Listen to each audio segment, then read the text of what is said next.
Hello viewers, কেমন আছি সবাই? নিশ্চয়ই সবাই অনেক ভালো আছি। আজকে যে প্রসেসরটি আমার হাতে দেখতে পাচ্ছেন আপনারা অনেকেই জানেন, যেটা হচ্ছে Gt-10 বসের অত্যন্ত পাওয়ারফুল একটা প্রসেসর। তো এই প্রসেসরটা নিয়ে সংক্ষিপ্ত কিছু কথা বলবো এবং খুব রিসেন্টলি এই প্রসেসরটায় কিভাবে টোন করবেন এবং কিভাবে কি ইউজ করবেন। যারা বিগিনার্স, অত্যন্ত আপনি নতুন কিনেছেন প্রসেসরটা নিয়ে অত্যন্ত ভাবছেন যে আসলে কি কোন ধরনের টোন হবে বা কোন ধরনের টোন হবে না, আমি পরবর্তী যে ভিডিওটি আসবে সেই ভিডিওতে একদম ক্লিয়ার করে দেবো। দু একদিনের ভিতরে আমি একটি ভিডিও দিব এই টোন মেকিং নিয়ে। ক্লিয়ারলি আপনি ইজিতে টোন করতে পারবেন। তো সেক্ষেত্রে যেটা করতে হবে, অবশ্যই চ্যানেলটি সাবস্ক্রাইব করে দিয়ে পাশে থাকবেন পরবর্তী ভিডিওটি আপডেট পেতে। তো চলুন দেখি আসলে এটা সম্বন্ধে একটু পরিচিত হয়নি, কোথায় কি বাটন আছে এবং কিভাবে কি করতে হবে। সেক্ষেত্রে যেটা করতে হবে, আমি পাওয়ার লাগিয়ে নেব। পাওয়ার লাগিয়ে প্রসেসরটি অন করব। হ্যাঁ, অন হচ্ছে। আপনাকে কিছুটা সময় দিতে হবে প্রসেসরটা অন হওয়ার জন্য। এখন প্রসেসরের পাওয়ার চলে এসেছে, এখন রানিং হয়ে গেছে প্রসেসরটি। আমি আগেই বলেছি অত্যন্ত পাওয়ারফুল একটি প্রসেসর। যদিও আমি নিজে Gt-10 ইউজ করি, ডিসক্রিপশন বক্সে লিংক দেওয়া থাকবে যে Gt-10 এ ইজিতে কি করে টোন করি বা করেছিলাম আমি, সেই লিংকটি ঘুরে আসতে পারেন বা দেখতে পারেন। চলুন এখন এইটার সম্বন্ধে কিছু ধারণা নেওয়া যাক, আসলে এটা কি আছে, কোথায় কি আছে। বাটনগুলো সম্বন্ধে আপনার ধারণা থাকতে হবে টোন করার জন্য। সেক্ষেত্রে চলুন আমরা ক্লিয়ার হয়ে যাই আসলে কোথায় কোন বাটন আছে।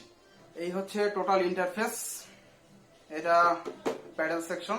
তো আমি চাই প্রত্যেকটা জিনিসেই বুঝিয়ে দেওয়ার জন্য। এখানে দুটো ব্যাংক আছে, আপনি ব্যাংক আপ ডাউন করে বাজাতে পারবেন। এখানে ব্যাংকে 4টা টোন রাখা যায়, এক নাম্বার, 2 নাম্বার, 3 নাম্বার, 4 নাম্বার। এবং প্রত্যেকটা টোনে এখান থেকে 2টা বাটন আছে, যেগুলো চাপ দিলে আপনার অন হবে এবং একটি ইফেক্ট লাগিয়ে রাখতে পারবেন টোটালি সবসময় ইউজ করার জন্য। স্টেজে বা আপনি রেকর্ডিং এর ক্ষেত্রে যেভাবে ইউজ করেন সেক্ষেত্রে আপনি ইফেক্ট লাগিয়ে রাখতে পারবেন।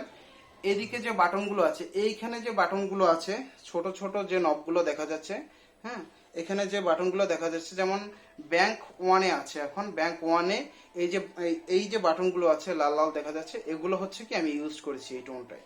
হ্যাঁ, আমি এই প্রসেসরটা অ্যাকচুয়ালি টোন মেকআপ করেছি কিছু, যে ভিডিওটা খুব রিসেন্টলি আপনারা পেয়ে যাবেন। এই যে বাটনগুলো আছে, এই বাটনগুলো একদমই Gt-10 প্রসেসরটিতে নেই। তো এই ব্যাপারেও আমি একটি ভিডিও তৈরি করব যে এটার সাথে Gt-10 এর কি কম্পেয়ার আছে। দুটোই ভালো প্রসেসর, অনেক ভালো প্রসেসর। তো এটার সাথে Gt-10 এর কি তুলনা আছে বা কোনটা কি বেটার আছে, কোনটা কিভাবে টোন করে, সবকিছু নিয়েই টোটালি একটা ভিডিও আমি তৈরি করব। হ্যাঁ, যেটা আপনার জন্য অনেক বেটার হবে। আপনি বুঝতে পারবেন যে কোনটা কিনবেন বা কোনটা কিনবেন না, সেটাও টোটালি ক্লিয়ার হয়ে যাবেন ওই ভিডিওটা দেখে। তো এখানে যে বাটনগুলো আছে সে বাটনগুলো সম্বন্ধে একটু পরিচিত হয়ে, এখানে আছে প্রথমটা আছে কম্প্রেসর। যে ইফেক্টগুলো আপনি বলতে পারেন এখানে আছে স্টম বক্সগুলো। হ্যাঁ, যে ইফেক্টগুলো আছে সেটা হচ্ছে, প্রথম আছে কম্প্রেসর, তারপর ওডিএস ডিএস যেটা থেকে আপনি ড্রাইভ ইউজ করতে পারবেন, তারপর আছে প্রিঅ্যাম্প, তারপর আছে ইকুয়ালাইজার, তারপর আছে FX1 FX2, এখান থেকে ইফেক্ট অন করা যায়। অ্যাকচুয়ালি বিভিন্ন ধরনের ইফেক্ট অন করা যায়, যেটা আমি পরবর্তী ভিডিওতে ক্লিয়ার করে দেবো।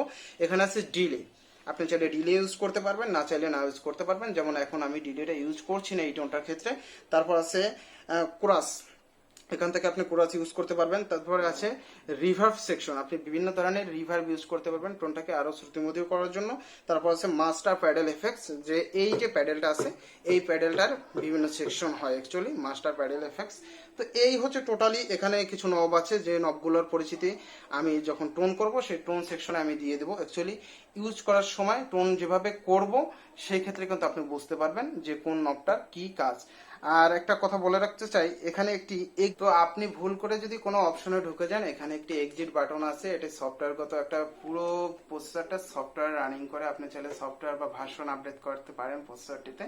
তো এই এক্সিট বাটনটি প্রেস করলে আপনি সেখান থেকে একদম রিমুভ হয়ে আপনার মোবাইলের যে হোম পেজ থাকে ওরকম একটা হোম পেজ হয়। এখানে আপনি যেমন ব্যাংক 1-এ আছেন তেমন ব্যাংক 1-এ আপনি চলে আসবেন। একটু পরীক্ষাগতভাবে আমরা দেখি। এখানে আমি ধরেন একটা ফাংশনে ঢুকে গেলাম, দেখেন ডিসপ্লের দিকে খেয়াল করলে দেখা যাচ্ছে এখানে একটা ফাংশনে ঢুকে গেছি। তো সেক্ষেত্রে আমাকে যেটা করতে হবে, এক্সিট বাটন প্রেস করলে দেখুন আমি আবার সেই হোম সেকশনে চলে আসলাম। আমি এক্সিট বাটনটা প্রেস করে দিলাম, দেন আমি আবার হোম সেকশনে চলে আসলাম। আমার হোম যে ব্যাপারটা আছে, আমি নাম্বার 1 ব্যাংকে আছি, নাম্বার 1 ব্যাংকে আমি আবার ঢুকে গেলাম। তো এক্সিট বাটনটা কিন্তু অত্যন্ত ভূমিকা রাখে। আর যারা টোনের সেভ করার অপশন নিয়ে ভাবছেন, অ্যাকচুয়ালি সেভ করতে পারছেন না এমনটা নিয়ে ভাবছেন যে কোন বাটনটা দেখে সেভ করব, আপনি যদি টোন ক্রিয়েট করতে পারেন সেক্ষেত্রে বেটার রাখতে হবে। রাইট বাটনে 2টা প্রেস করলে আপনার টোনটা সেভ হয়ে যাবে। তো এই হচ্ছে টোটালি বিষয়। বলে রাখতে চাই প্রসেসরটা সম্বন্ধে, টোটালি এই প্রসেসরটা অত্যন্ত অত্যন্ত ভালো মানের একটা প্রসেসর। এই প্রসেসরটা হচ্ছে আমার এক বড় ভাই আমার কাছে দিয়েছে টোন করার জন্য। হ্যাঁ, আমি কিছু টোন মেকআপ করে ফেলেছি, 2-1 দিনের ভিতরে আমি হয়তো বাজিয়ে দেখাবো এবং টোন কিভাবে ক্রিয়েট করে সম্পূর্ণ ব্যাপারটা নিয়ে আলোচনা করব। সেক্ষেত্রে যেটা করতে হবে, অবশ্যই আমার চ্যানেলটি সাবস্ক্রাইব করে দিয়ে পাশে থাকবেন পরবর্তী ভিডিওটা পাওয়ার জন্য।